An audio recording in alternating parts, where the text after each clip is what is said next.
Jerman galau pilih jet tempur. Takut F-35 bisa dimatiin jarak jauh? Bayangkan beli jet tempur mahal-mahal.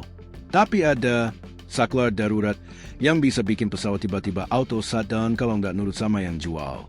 Nah, itulah kekhawatiran Jerman soal F-35 buatan Amerika Serikat. Jadi, menurut berita dari Defense Mirror, Jerman katanya lagi mikir ulang buat beli F-35. Soalnya, ada rumor kalau Amerika Serikat bisa aja mencabut nyawa F-35 dari jarak jauh kalau kebijakan Jerman udah nggak sejalan sama Washington.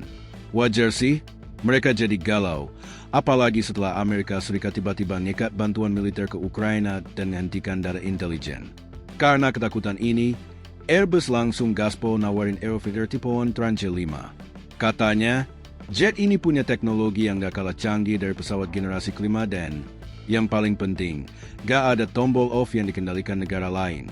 CEO Airbus Defence and Space, Michael Skolhorn, juga ngasih sindiran halus, atau nggak halus, ke pemerintah Jerman. Masa iya Jerman mau makin bergantung sama Amerika Serikat? Investasi di pertahanan juga harus berarti investasi buat ekonomi kita sendiri dong, katanya. Bahkan, dia ngingetin kasus Denmark yang beli F-35. Menurut dia, kalau suatu hari Denmark kepikiran buat mempertahankan Greenland, mereka mungkin bakal sadar kalau keputusan beli F-35 bukan ide bagus. Ngomong-ngomong soal Greenland, kita masih ingat kan waktu Donald Trump ngotot pengen beli Greenland? Di sisi lain, drama ini mirip kayak yang terjadi di Indonesia.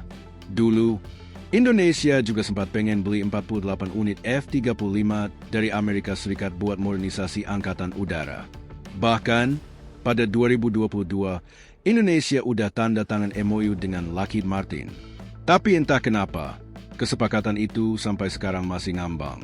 Akhirnya, Indonesia pun mutusin buat pindah hati ke jet tempur Rafale dari Prancis. Sementara Jerman masih galau antara tetap beli F-35 atau beralih ke Aerofighter, Airbus kelihatan makin agresif buat meyakinkan pemerintah mereka. Apalagi, di era politik global yang penuh kejutan ini, punya jet tempur yang bisa diremote dari Washington tentu bukan hal yang menyenangkan. Bayangin aja, udah siap tempur, tiba-tiba pesawatnya blue screen. Di sisi lain, Amerika jelas nggak mau kehilangan pelanggan besar kayak Jerman. F-35 adalah salah satu aset dagang terbesar mereka, dan kehilangan kontrak miliaran dolar bisa bikin Pentagon manyun. Jadi, nggak heran kalau dalam beberapa waktu ke depan, bakal ada negosiasi panas antara Jerman dan Amerika Serikat.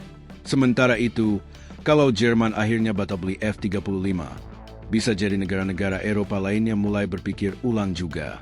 Siapa tahu, tiba-tiba Prancis, Spanyol, atau Italia ikut-ikutan skeptis dan beralih ke jet tempur buatan sendiri. Kalau itu terjadi, wah, dominasi F-35 di langit Eropa bisa mulai terancam.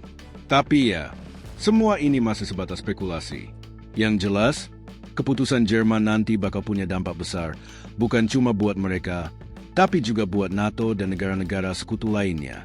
Apakah ini bakal jadi awal dari pergeseran industri pertahanan Eropa? Atau Amerika Serikat bakal berhasil menjinakkan Jerman dengan kesepakatan yang lebih menggiurkan? Nah, sekarang kita lihat apakah Jerman bakal ikut langkah Indonesia dan cari alternatif lain? Atau tetap nekat beli F-35 sambil berharap Amerika Serikat nggak tiba-tiba main tombol power off? Yang jelas, kalau ada drama baru, kita siap nonton sambil makan popcorn. Sementara kita masih asik makan popcorn, drama jet tempur ini makin panas. Di belakang layar, tekanan dari berbagai pihak terus meningkat. Amerika Serikat tentu nggak akan tinggal dia melihat Jerman mulai melirik Aerofighter tipuan Tranche 5. Washington bisa saja menawarkan paket bonus biar Jerman tetap setia pada F-35. Mungkin harga lebih murah, sistem persenjataan tambahan, atau jaminan kalau tombol off itu cuma mitos. Beneran nggak ya? Tapi di sisi lain, Airbus juga nggak kalah gencar. Mereka terus menekankan bahwa dengan memilih Aerofighter, Jerman akan memperkuat industri pertahanan Eropa sendiri. Lagian, kalau beli dari Amerika Serikat, artinya duit miliaran dolar bakal lari ke Washington, bukan ke pabrik-pabrik di Eropa. Ini jadi alasan kuat buat para pejabat yang pengen mengurangi ketergantungan pada Amerika Serikat. Nah, kalau akhirnya Jerman batal beli F-35, efek domino bisa terjadi. Negara-negara lain di Eropa bisa mulai berpikir, kalau Jerman aja ragu, kita juga harus mikir ulang dong. Bisa-bisa ini jadi awal dari pergeseran besar dalam kebijakan pertahanan Eropa yang makin menjauh dari Amerika Serikat dan lebih fokus ke industri militer sendiri. Di luar Eropa, Indonesia dan negara-negara lain yang tadinya kepincut F-35 juga mungkin mulai reconsider. Apalagi, Indonesia udah lebih dulu move on ke Rafale dari Prancis. Kalau keputusan Jerman ini bikin efek global, wah, bukan nggak mungkin dominasi F-35 di pasar internasional mulai terguncang. Sekarang, tinggal kita lihat siapa yang bakal ngalah duluan. Jerman yang akhirnya tetap beli F-35, atau Amerika Serikat yang harus rela kehilangan kontrak besar? Apapun yang terjadi, drama ini belum selesai, dan kita bakal terus mantengin kelanjutannya. Siapkan popcorn gelombang kedua.